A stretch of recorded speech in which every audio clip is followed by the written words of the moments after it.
So if you're at all interested in horror, you've probably seen the trailer for James Wan's new movie, Malignant. I watched it last night, and right off the bat, I want to let you know that this movie is nothing like what you expect. The trailer for this movie markets this as another Insidious or Conjuring type movie with a different coat of paint, but that is not even close to what this movie is. This is the end of the spoiler-free talk. If you want to know my opinion, it's that if you love old B horror movies like Dead Alive or any of the Giallo films, check this movie out because it's absolutely insane. Now, I guess, onto the spoilers.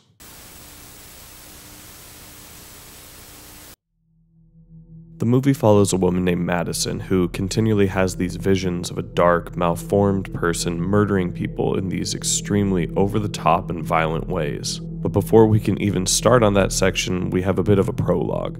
In it, we're in a research center, and it seems one of the patients, named Gabriel, has escaped and discovered, quote, who he is and wants to go home. Now, immediately, this movie has some of the worst dialogue I have ever heard. Watching it, all I could think was how weird and over the top the characters were speaking to each other, and it's a trend that continued for the entire movie. I'll elaborate on that more in a minute.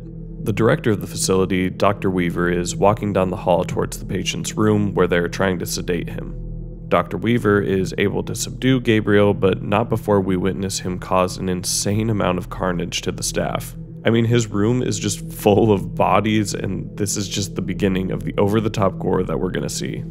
As they strap Gabriel to a chair, we learn two things. Gabriel is definitely not human, and he uses radios and other speakers to communicate his thoughts. They decide to presumably kill Gabriel before we cut to the opening credits. Now, this opening was so off-putting to me because I was expecting more of an Insidious or Conjuring type film, naturally. The dialogue and violence is so cheesy, and I really thought James Wan had just completely lost his ability to write. It was that bad. But I was so wrong about this movie. Fast forward about 20 years and we are met with a pregnant Madison, our protagonist. We also get to meet her loving husband, Derek, who is an abusive alcoholic that blames her for her 3 previous miscarriages. He slams her head against the wall after a fight and he is forced to sleep on the couch, naturally. Later that night, mysterious and creepy things start happening in the house. Derek wakes up and of course goes to investigate before some sort of black-haired, dark demon figure snaps his neck. Madison wakes up to find her husband's dead body while the demon is still in their house. A small chase ensues before Madison is knocked unconscious, and the next day she wakes up in a hospital to find out that she has once again had a miscarriage. Why she isn't dead for some reason, we'll find out later, but for now we get introduced to 2 more main characters. Detective Kakoa and her sister Sydney. The detective asks her a few questions about the break-in, but she's basically unresponsive at this point. Detective Kakoa, or Kay as he'll later be called, and Regina examine the body of Derek, basically concluding Madison probably killed him because of his abusive past. Fast forward a few weeks, and this is where the meat of the movie starts to come in. A woman who we don't know is kidnapped by Gabriel and kept in some sort of attic. This is also when Madison begins to have visions of Gabriel murdering the remaining staff of the hospital that I guess only tried to kill him but didn't succeed. He also takes one of Dr. Weaver's trophies, and this will become his main murder weapon for the film. Back on the police side of things, Kay and Regina look through the crime scene that is Dr. Weaver's home and find a bunch of patient files from the old hospital.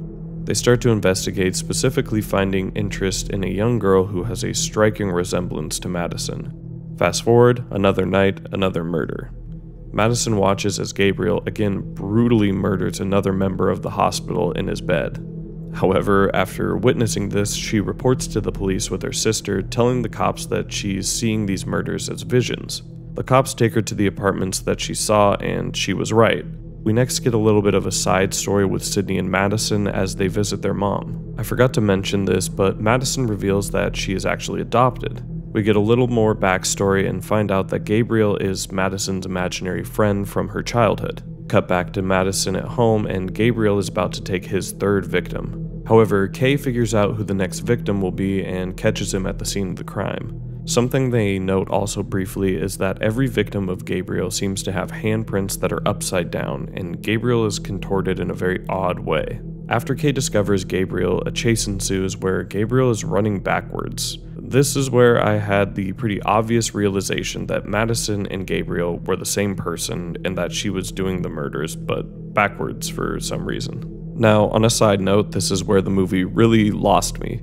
I had sat through over an hour of cringy dialogue and cheesy, tropey horror setups, and I really thought that James Wan was just messing with me at this point. This movie was so dumb, but I can't believe how completely wrong I was in believing that. Gabriel gets away, and after a terrible scene basically recreating the hypnosis scene from Insidious, the woman that was kidnapped by Gabriel earlier falls through Madison's ceiling right in front of the cops. I burst out laughing. It was so absolutely ridiculous. So, after that little scene, the cops take in Madison after finding all the Gabriel attire and his murder weapon locked up in her attic. They lock her up in a holding cell with some of the most tropey looking prisoners I've ever seen. There's even a woman who looks like she's plucked straight out of like a 70s disco movie. The prisoners start beating up poor Madison for no real reason, before suddenly all the electricity in the room begins to malfunction, and we get the absolute craziest thing I've ever seen in any movie ever. Gabriel, as we know from the prologue, was this hideous, deformed creature, and we learn that Madison and Gabriel are conjoined twins. He wasn't her imaginary friend, and that some part of him was left over and locked in Madison's skull from when Dr. Weaver did surgery at the beginning. And he has been able to control her all because Derek threw Madison against the wall, cracking her skull open, giving her like a concussion. Gabriel is basically Voldemort from the first Harry Potter movie, and this is where I knew I was completely wrong about this movie. Gabriel, this ugly, fleshy face thing, takes over Madison's body and just starts killing every single person in the police station in the most insane action sequence I have seen in such a long time. I can't explain how this movie made me feel. Watching a woman run around backwards, committing mass murder in a leather outfit and dodging bullets like it's a Matrix movie made me realize that this might be the greatest movie ever made. The last few minutes of this movie are pretty bog standard, honestly. Gabriel goes to the hospital to kill his mother, who was the woman in the attic. Madison is able to take control of her body again, beating Gabriel, and the movie ends.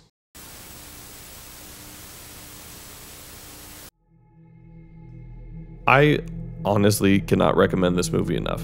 It is absolutely insane, and unfortunately I feel like a lot of people are going to be put off because of the misleading marketing. If you want one of the most wild rides with insane over-the-top twists and violence, watch this movie. Again, it's definitely not for everyone. It is not the standard horror feature, but I absolutely love it. Anyways, with all that being said, I'm Nightmare Movies, and thank you for watching. I'll see you guys next time.